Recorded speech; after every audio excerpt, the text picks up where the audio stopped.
तो देखो इस पार्ट में आपको क्या पढ़ने वाले हैं, पूरे कक्षा 9 में मतलब जो बहुपद आप पढ़ोगे उसमें आपको सिर्फ एक चर का बहुपद ही पढ़ने को मिलने वाला है। अब एक चर का क्या है, जैसे आपने देखा होगा x प्लस वाई, कहीं कहीं पे दोनों एक साथ ही होते हैं, तो वो क्या होते हैं, दो चर हो जाते हैं। अब यहाँ पे x का ही होगा सिर्फ या फिर y का ही होगा, तो अक्सर आपको x क्या मिलने वाला है। तो बाकी डिटेल अब चैप्टर में देखते हैं। तो आ जाओ चैप्टर में, कॉपी कलम साथ में लेके बैठना, तब आपको और अच्छे से समझ में आएगा। कक्षा 9 गणित पाठ 2 बहुपद, एक चर वाला बहुपद है। इस पूरे पाठ में आपको क्या क्या पढ़ना है यहाँ पे मैंने लिख रखा है। सबसे पहला टॉपिक आपका है एक चर वाला बहुपद, जिसे आप समझने के बाद आपकी प्रश्नावली 1.1 आसानी से हो जाएगी।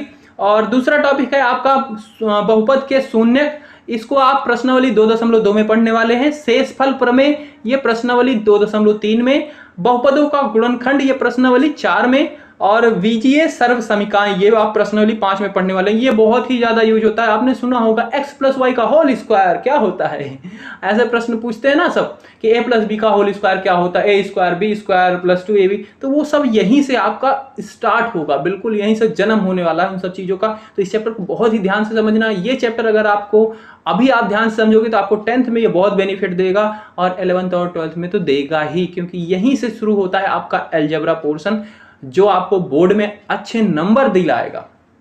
और इसी चैप्टर से आपका कंसेप्ट भी क्लियर होगा कि ये चर अचर क्या होते हैं। x और y जो आप कैलकुलस देखा होगा, ठीक है, अवकलज समाकलन अवकलन पढ़ोगे आगे, तो वहां पे जो यूज होते हैं x y z, वो कहाँ से आते हैं, सब यहीं से आएंगे, ठीक है। तो ये 9th से शुरू होता है, 11th 12th में आपको बहुत बेनिफिट देता है। लगभग 40% पोर्शन क्या होता है, अलजेब्रा से ही होता है। तो अगर आपको यहाँ पे ये अभी नहीं समझ में आएगा कि बेसिक ये आए कहाँ से, तब आगे दिक्कत होती है, फिर वही होता है कि रट जाओ बस, ठीक है। और इसके लिए मैं बुक फॉलो करने वाला हूँ आपके एनसीईआरटी कक्षा 9 गणित, ये देख लो, ठीक है। तो जिसके पास बुक है बहुत ही अच्छी बात है, नहीं है तो आप यूपीएमएसपी की वेबसाइट पे जाके वहां से डाउनलोड भी कर सकते हो बुक को, आपको वहां पे मिल जाएगी फ्री ऑफ कॉस्ट, कोई चार्ज नहीं देना। ऑफिशियल लिंक है यूपीएमएसपी की वेबसाइट, उत्तर प्रदेश माध्यमिक शिक्षा परिषद। तो इस स्लाइड पे आपको पूरे चैप्टर में जो जो पढ़ना है सारा कुछ यहीं पे मैंने बना दिया एकदम अच्छे तरीके से। तो इसको अच्छे से नोट्स में आप बना लेना, यहीं से आपका अच्छे से आप हर एक टॉपिक पढ़ते चले जाओगे और आप रिवीजन भी कर पाओगे। तो यहाँ पे आपको सबसे पहले पद पढ़ना है, और पद को समझने के लिए आपको चर पता होना चाहिए, अचर क्या होता है, घातांक क्या होता है, गुणांक क्या होता है, और फिर पद आपको समझ में आएगा तो फिर आप बहुपद समझ पाओगे, और बहुपद समझ पाओगे तो फिर बहुपद की बातें होंगी कि बहुपद की घात क्या होती है, बहुपद के प्रकार क्या होते हैं, बहुपद का मान क्या होता है, शेषफल प्रमेय का प्रयोग बहुपद में कैसे हो रहा है, बहुपद के शून्यक, बहुपद का गुणनखंड, बीजीय सर्व समीकरण, ये सारा फिर आपका पूरे पाठ में बस इतने ही टॉपिक आपको पढ़ने हैं कुल मिला के, ठीक है। तो बिल्कुल ये एक रोड मैप है आपका कि कैसे कैसे आपको क्या क्या पढ़ते जाना है, क्योंकि जब मैं पढ़ाते आपको जाऊंगा तो आपको पता ही नहीं जाना कहाँ है, तो कैसे काम बनेगा। तो ये रोड मैप आप बिल्कुल उतार लीजिएगा। तो सबसे पहले बात कर लेते हैं कि चर होता क्या है। चर क्या है, वेरिएबल कहते हैं इसे अंग्रेजी में, और अचर क्या होता है, ये कांस्टेंट इसे अंग्रेजी में कहते हैं, और पद को कहते हैं टर्म। तो वेरिएबल की बात कर लेते हैं। वेरिएबल को आप ऐसे समझ सकते हो, जैसे आपने सुने होगा पुलिस वाला होता है, आपके इलाके में भी कोई पुलिस वाला होगा, ठीक है। तो पुलिस वाला एक पद है, मतलब एक पोस्ट है, ठीक है, जहां पे बंदे आते हैं 2 साल 3 साल अपनी ड्यूटी करते हैं, उसके बाद फिर वो रिटायर होते हैं, चले जाते हैं। तो ये क्या है, बिल्कुल वेरिएबल के जैसा है। पुलिस वाला नाम क्या है, एक वेरिएबल है। वहां पे कोई भी बंदा जाएगा, आप चले जाओ, ठीक है, आपका नाम है राम, आप 2 साल वहां पे काम करोगे, रिटायर हो जाओगे, फिर चले जाओगे। फिर कोई आएगा सुंदर आ जाएगा, ठीक है, फिर कोई आ जाएगा कुमार आ जाएगा, 2 साल 3 साल करेगा, वो भी चला जाएगा। पर जब तक वहां पे रहेगा, आपके इलाके में थाने में रहेगा, तब तक वो क्या कहलाएगा, पुलिस वाला कहलाएगा। और फिर जब वहां से वो चला जाएगा तो उसका जो नाम है, राम है, श्याम है, जो होगा, कुमार है, उस नाम से वो जाना जाएगा। पर जब तक उस थाने में रहेगा पुलिस वाले के पद पे, तब तक आप क्या कहोगे कि ये पुलिस वाला है। तो पुलिस वाला शब्द ही क्या है, ये वेरिएबल है, समझे। इसी तरीके से आपका गणित के अंदर कुछ वेरिएबल यूज होते हैं, जैसे कि x, y, z, s, t, अक्सर आपको यही मिलेंगे वेरिएबल। तो इनका मतलब होता है कि इनकी जगह पे कोई और आएगा, कौन होगा, वो नंबर हो सकता है, ठीक है, या फिर कोई और अल्फाबेट हो सकता है, ठीक है। तो अक्सर क्या होता है, नंबर ही होते हैं कि x का मान 1 है, तो मतलब ये क्या है, x क्या है, एक पुलिस वाला है, और वहां पे एक क्या है, एक है वो पर्सनल बंदा जो आके वहां पे काम कर रहा है x की जगह पे, ठीक है। फिर 2 आ जाता है कुछ टाइम, या 16 ले लिया, 15 ले लिया, अलग अलग नंबर आपने देखा होगा ना। बहुत सारे मेम्स भी बनते हैं कि मान लिया x का मान ये है, क्यों मान ले भाई, ऐसे वैसे तो देखा ही होगा। कुमार विश्वास के भी कई सारे हैं ऐसे मेम्स। मेम्स क्या मतलब वो अपनी शायरियों में यूज करते हैं, तो वो चीज है यहाँ पे। और उसके बाद कांस्टेंट, अचर। अचर क्या होता है, कांस्टेंट, बिल्कुल जैसे उस बंदे का नाम है, जैसे आपका नाम है, ठीक है, मान लिया मोनू आपका नाम है, तो मोनू आपका ये फिक्स नाम है, ये बदलेगा नहीं, ठीक है, ये आपका नहीं बदलेगा, आप मोनू के नाम से ही जाने जाओगे। तो ये चीज है। और जैसे वहां पे पुलिस वाले का मैंने दिया था कि पुलिस वाले की जगह पे अलग अलग बंदे आते हैं, ठीक है, 1 आया, 2 आया, 3 आया, कुमार आया, राम आया, पर उनका जो नाम है वो क्या है, कांस्टेंट है, वो नहीं बदला, ठीक है। वो फिर वहां से चले जाएंगे तो उसी नाम से वो जाने जाएंगे, अपने घर वालों के लिए वो उसी नाम से जाने जाएंगे, ठीक है। तो ये चीज है। तो इसमें क्या होते हैं, अक्सर आपको कौन से अल्फाबेट मिलेंगे, तो ABCDEF, ये सारे अल्फाबेट आपको मिलते हैं अचर के लिए, ठीक है। आपके मैथ में आप 11th 12th जहां भी पढ़ोगे अक्सर आपको यही मिलने वाले हैं। और उसके बाद फिर पद आता है। तो पद क्या होता है, जैसे मैं इन्हीं अल्फाबेट और अचर का यूज करूं, ठीक है, तो कांस्टेंट में और नंबर भी आते हैं, ठीक है, 1 हो गया, 2 हो गया, 3 हो गया, 4 हो गया, ये फिक्स है इनका मान, ये नहीं बदलने वाले, ठीक है। तो पद की बात कर लेते हैं। पद क्या होता है आपका, जैसे इसी अचर और चर का यूज करके मैं लिख रहा हूं, मान लो लिख दिया 5x, ये आपका बन गया पद, ठीक है। और इसी के साथ यहाँ पे कुछ सिंबल भी यूज होता है, यहाँ पे कोई सिंबल नहीं लगाया, ना प्लस लगाया ना माइनस लगाया है, ठीक है। तो जहां पे कुछ कोई सिंबल नहीं होता वहां पे प्लस का होता है, इसी के आगे मान लो मैंने माइनस लगा दिया, तो -5x। और x की क्या है, कुछ घात भी है, यहाँ पे मैंने जब कोई घात नहीं दिख रही यानी कि एक घात होगी, और अगर मैंने यहाँ पे लगा दिया 2 तो x की घात क्या हो गई, 2। तो ये चीज क्या बन गया, आपका एक पद बन गया। अब यहाँ पे देखो ये चर अचर घात गुणांक है कहां पे, तो ये आगे जो लगा हुआ होता है प्लस होगा या माइनस होगा, इसे बोलेंगे संकेत या सिंबल, ठीक है। और ये जो 5 है, 5 क्या है, ये अचर है, कांस्टेंट है, 5 फिक्स है। और यहाँ पे जो x है ये तो पूरा ढक ही गया, ठीक है, ये क्या है, चर है, वेरिएबल है, ठीक है। x की जगह पे अलग अलग मान रखा जा सकता है, 1 2 3 4 5 6, ठीक है। और इसके ऊपर जो लगा है ये 2, इस चीज को बोलते हैं घात, ठीक है, कि x की घात 2 है। क्लियर हुई बात। और ये घात जो ये संख्या है 2 है, यहां पे कौन सी संख्या हो सकती है, तो घात में याद रखना हमेशा पूर्ण संख्या होगी। अब पूर्ण संख्या क्या होती है, 0 1 2 3 4, 0 1 2 3 4 काउंट करते चले जाओ अनंत तक, यही यहां पे संख्या होगी घात पे।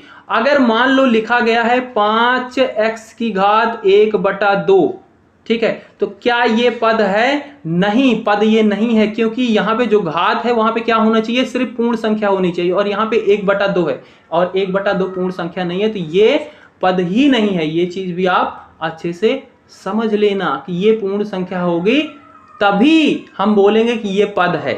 क्लियर बात।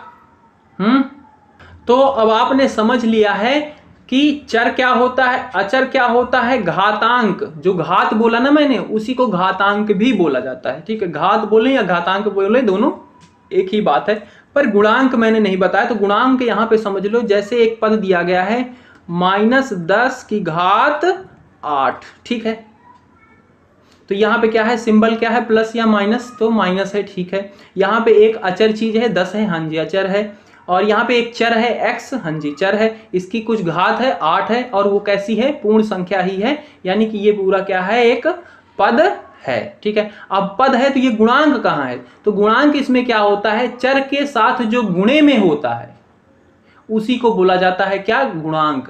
तो चर यहाँ पे है x, x के साथ गुणे में क्या है, -10, तो -10 जो है यहाँ पे क्या है, गुणांक है। क्लियर बात।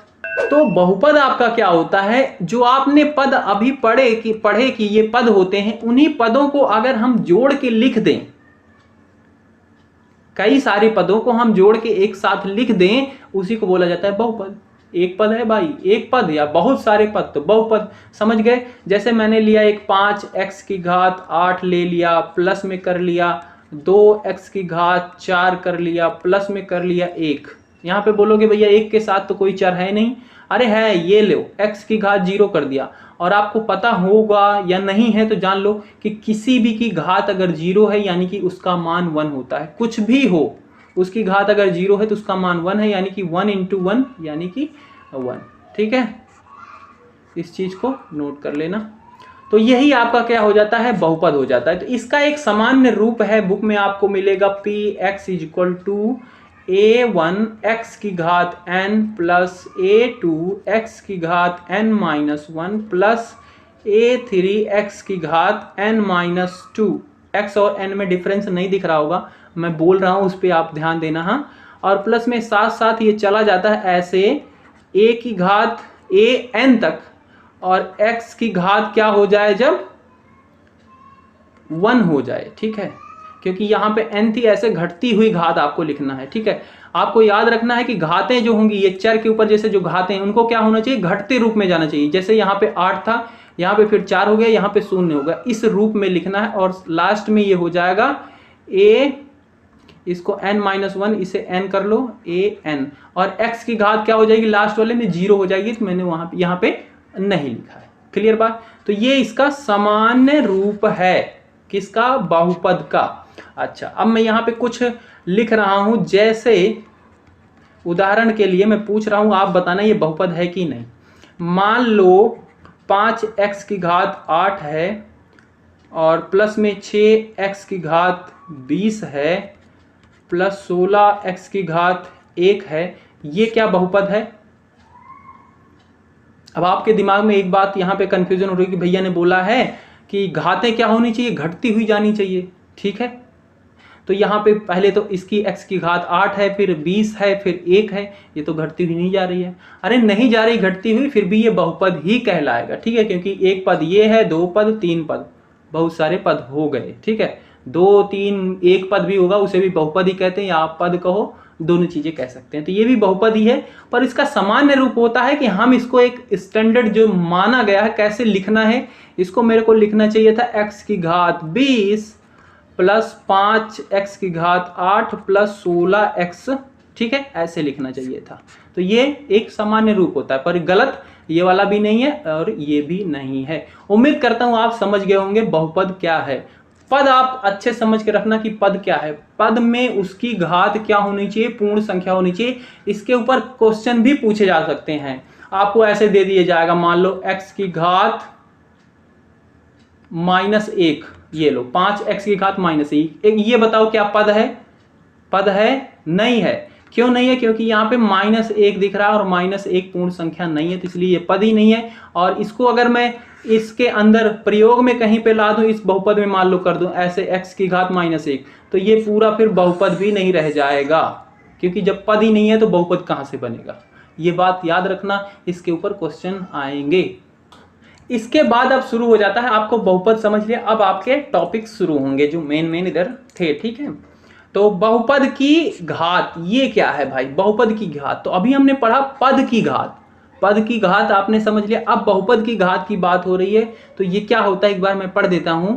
एक बहुपद में चर की अधिकतम घात वाले पद के घातांक को बहुपद की घात कहा जाता है। इसका मतलब मान लो कि एक ऐसे दिया गया है बहुपद की 5x की घात 8 प्लस 2x की घात 4 प्लस 1। ठीक है, तो इसमें बहुपद की घात क्या है, तो इस पूरे में देखेंगे कि किस पद की सबसे बड़ी घात है। तो यहाँ पे 1 पद 2 पद 3 पद है, तो इसमें x की घात 8 जो है सबसे बड़ी घात है, और यही हो जाएगा इस बहुपद की घात। समझ पाए, बहुपद की घात क्या है, उन पदों में सबसे बड़ी घात क्या है, किस बहुपद की, किस पद की, वही क्या हो जाती है, इसकी घात हो जाती है। तो यहाँ पे मैं एक उदाहरण और लेता हूँ, मान लिया 16x की घात 24 प्लस 15x की घात 20 प्लस 4x की घात 9। इसमें आप बताओ कि इसकी घात क्या है, बहुपद की घात क्या है। तो इसमें आप सीधा x के ऊपर देखो सबसे बड़ा कौन सा नंबर है, तो यहाँ पे 9 है, यहाँ पे 20 है, यहाँ पे 24 है, तो इसकी 24 हो जाएगी घात। इस बहुपद की घात क्या है, 24 है। ठीक है। अच्छा, इसी बहुपद में x की घात 20 का गुणांक क्या है, तो x की घात 20 में क्या गुणे में है, +15, तो 15 इसका गुणांक हो जाएगा, किसका, x की घात 20 का, बहुपद का नहीं। ठीक है, क्लियर है बात, ओके, हो गया ये भी कंसेप्ट क्लियर। इसके बाद अगला टॉपिक है आपका बहुपद के प्रकार। तो ये जो प्रकार है ना, ये बहुपद के आपको दो चीजों के आधार पे बताए गए हैं। पहला है घात के आधार पे, अगर उस बहुपद में घात क्या है, अभी पढ़ा ना बहुपद की घात क्या है उसके आधार पे। दूसरा है पदों के आधार पे कि उस बहुपद में कितने पद हैं, 1 है, 2 है, 3 है, उसके आधार पे। क्लियर बात, तो इनके प्रकार दो चीजों के आधार पे बताए गए हैं। और सबसे पहले हम देखते हैं घात के आधार पे कौन कौन से बहुपद होते हैं। तो घात के आधार पे आपके हैं, अगर मान लो किसी बहुपद की घात 1 है तो उसको बोलते हैं रैखिक बहुपद। ठीक है, रैखिक बहुपद। और उसका उदाहरण आप यहां पे देख सकते हो कि x+1, तो इसमें देखो क्या है, इसके अंदर x यही है, वेरिएबल चर यही है, और इसके ऊपर घात क्या है, कुछ नहीं है, यानी कि 1 है। तो अगर किसी बहुपद में एक घात है तो उसे क्या बोलेंगे कि ये रैखिक बहुपद है। और इसका सामान्य रूप भी आप याद कर लेना, इसका सामान्य रूप होता है ax+b। अगर किसी बहुपद की घात 2 है तो उसे बोलते हैं द्विघातीय बहुपद, और उसका सामान्य रूप है ax² + bx + c।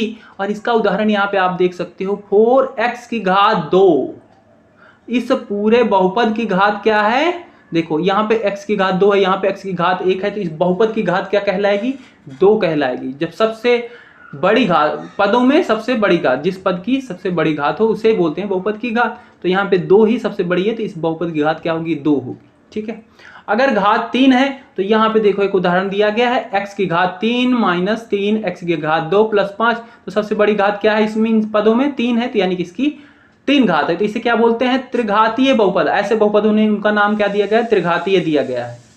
और इसका सामान्य रूप है ax की घात 3 + bx की घात 2 + cx + d। ठीक है, और अगर किसी बहुपद की घात 4 है तो उसे बोलते हैं द्विवर्ग बहुपद, द्विवर्ग बहुपद। और यहाँ पे जैसे x की घात 4 दिया गया है, -16 दिया गया है, तो ये क्या है, द्विवर्ग बहुपद है। इसका सामान्य रूप ये है ax की घात 4, bx की घात 3, cx की घात 2 + dx + e। और यहाँ पे नोट आपको दिख रहा होगा, घात 5 और उससे अधिक वाले बहुपद के लिए कोई विशेष नाम नहीं है, सिर्फ 4 तक की घातों के लिए कोई नाम दिया गया है। मान लो किसी बहुपद की घात 15 है तो उसके लिए कोई विशेष नाम नहीं दिया गया है आपकी बुक में। ठीक है, तो सिर्फ 4 तक ही बताया गया है। तो ये तो आपका हो गया बहुपद घात के आधार पे बहुपद के प्रकार। और दूसरा है पद के आधार पे, कितने पद हैं, अगर एक पद है तो क्या बोलेंगे, 2 पद हैं तो क्या बोलेंगे, उस चीज के बारे में। पदों के आधार पे, तो पदों के आधार पे अगर किसी बहुपद में एक ही पद है, जैसे ये लो 5 लिखा गया है, तो 5 क्या है, एक बहुपद ही है, इसमें x की घात क्या है, 0 है। क्लियर है ना, हाँ, ये भाई 5 लिखा गया है सिर्फ, इसमें अगर मैं x की घात 0 कर दूं तो x की घात 0 मतलब 1, 5 और 1 का गुणा करेंगे यानी कि 5, तो 5 भी एक बहुपद ही है। तो ये क्या है, इसमें सिर्फ एक ही पद है, तो इसे बोलेंगे एक पदी बहुपद। जैसे ये यहाँ पे 2x 1/3 y दिया गया है, y की घात नहीं है। ठीक है, यहाँ पे चर देखो y यूज किया गया है, मैंने बताया था चर कौन से, x y z ये सब यूज होते हैं, तो कहीं पे x भी यूज कर सकते हैं, y भी यूज कर सकते हैं, पर आपको इस पार्ट के अंदर दोनों एक साथ नहीं मिलेंगे। कहने का क्या मतलब, ऐसा कुछ नहीं मिलेगा कि 2x + 3y, ये चीज आपको नहीं मिलने वाली, ये आपको 10th में मिलेगी, क्योंकि यहाँ पे आप सिर्फ एक चर वाले बहुपद पढ़ोगे। अगर बहुपद की संख्या 2 है तो उसे बोलते हैं द्विपदी। अब द्विपदी आपको समझ में आ रहा होगा, √3 दिया गया है + 6x दिया गया है, ये एक द्विपद है, इसमें भी 2 पद है, इसमें भी 2 पद है। अगर 3 है तो उसे बोलते हैं त्रिपदी। ठीक है, तो इसमें क्या होगा, ये लो उदाहरण दिया गया, इसमें 3 पद है, 1 पद, 2 पद, 3 पद। क्लियर बात। तो अब इसके बाद हम आ सकते हैं अपनी प्रश्नावली पे, प्रश्नावली आराम से हो जाएगी।